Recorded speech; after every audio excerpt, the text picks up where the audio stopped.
உடல் சூட்டை குறைக்க இந்த செய்முறையை பயன்படுத்துங்க. வெயில் காலத்துல உடம்பு எப்பயுமே சூடாவே இருக்கும். சூட்டை குறைக்கிறதுக்காக நிறைய கீரைகள் எடுத்துப்பீங்க, நிறைய பழங்கள் சாப்பிடுவீங்க, நிறைய ஜூஸ் ஐட்டமா குடிப்பீங்க.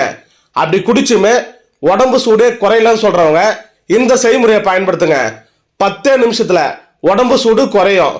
செய்முறையை சொல்றேன், கரெக்டா கவனிங்க.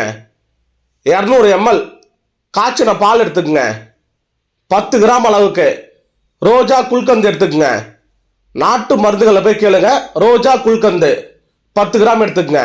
இப்ப 200 ml பால்ல 10 கிராம் அளவுக்கு ரோஜா குல்கந்த நல்லா மிக்ஸ் பண்ணிடுங்க. மிக்ஸ் பண்ணிட்டு காலையில தூங்கி எழுந்திரிச்சோடனே வெறும் வயிற்றுல குடிங்க. சாயந்தரம் சாப்பிட்றதுக்கு 1 மணி நேரம் முன்னாடி வெறும் வயிற்றுல குடிங்க.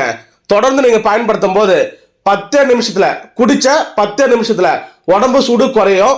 இந்த செய்முறையை வாரத்துக்கு 3 நாள் பயன்படுத்துங்க. உடம்பு ஜில்லுன்னு குளிர்ச்சியா இருக்கும்.